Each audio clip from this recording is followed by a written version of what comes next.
قبر کی پہلی رات کا منظر کیسا ہوگا؟ یہ ایک ایسا سوال ہے جس کی تلاش میں ہر دوسرا شخص نظر آتا ہے۔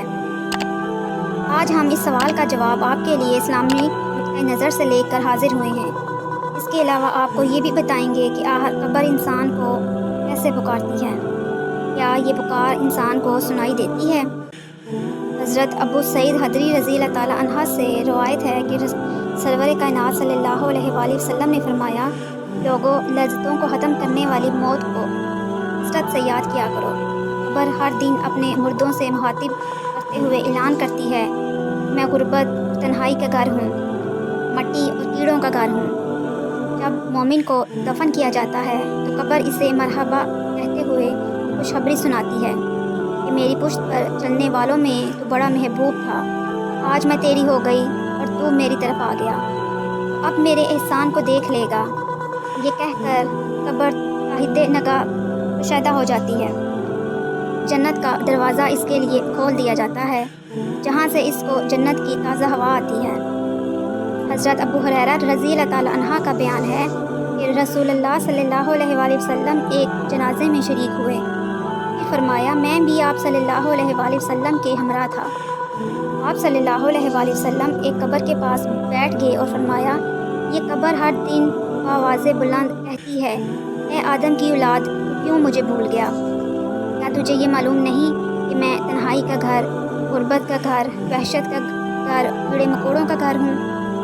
مگر اللہ جس کے لیے کشادگی کا حکم فرمائے گا، اس کے لیے میں کشادہ ہو جاؤں گی۔ اس کے بعد آپ صلی اللہ علیہ وآلہ وسلم نے فرمایا، اے قبر، یہاں تو جنت کا چمن ہے یا پھر آگ کا تندور؟ حضرت ابو حجاز رضی اللہ تعالیٰ عنہ سے روایت ہے کہ رحمت عالم صلی اللہ علیہ وآلہ وسلم نے فرمایا، مردہ جب قبر میں رکھا جاتا ہے تو قبر اس کو کہتی ہے، اے ابن آدم، تو ہلاک ہو، تجھے کس چیز نے مجھ سے دھوکے میں رکھا؟ کیا تجھے معلوم نہ تھا کہ میں فتنہ، تاریکی، کیڑے مکوڑوں کا گھر ہوں؟ تجھے کس چیز نے مجھ سے بہکا کر نڈر کر دیا اور تو میری پشت پر خوب اکڑ کر چلتا تھا؟ اگر وہ مردہ نیک ہوتا ہے تو اس کی طرف سے قبر کو جواب دینے والے جواب دیتے ہیں، اے قبر، تو دیکھ تو صحیح اس کے اعمال کیسے ہیں، یہ اچھائی اختیار کرتا تھا یا برائی سے باز رہتا تھا؟ یہ سن کر قبر کہتی ہے، بے شک یہ نیک تھا، اب میں اس کے لیے سرسبز ہو جاتی ہوں۔ مردے کا جسم اس وقت منور ہو جاتا ہے اور اس کی روح اللہ تعالیٰ کی طرف بھیج دی جاتی ہے۔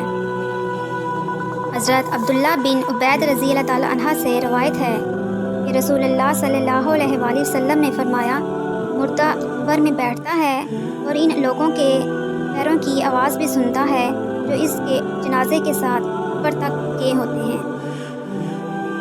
مردے سے اس کی قبر کہتی ہے، اے ابن آدم، تیری ہلاکت ہو، تو نے میری تنگی، بدبو اور کیڑے مکوڑوں کا خوف نہیں کیا، اس لیے تو نے ان چیزوں سے بچنے کے لیے تیاری نہ کی۔ بدعمال مردے سے قبر کہتی ہے، تجھے میری تاریکی، میری وحشت، میری تنہائی، تنگی، میرا غم یاد نہیں رہا؟ اس کے بعد قبر اس کو جگڑ دیتی ہے۔ اس کے بعد اس کی پسلیوں کی ہڈیاں ایک دوسرے میں پیوست ہو جاتی ہیں۔ ایک کھڑکی کھول دی جاتی ہے جہاں سے اس کو جنت کی ہوا آتی ہے۔ اللہ پاک ہم سب کو قبر کے عذاب سے بچائے اور ہمیں نیک اعمال کرنے کی توفیق عطا فرمائے، آمین یا رب العالمین۔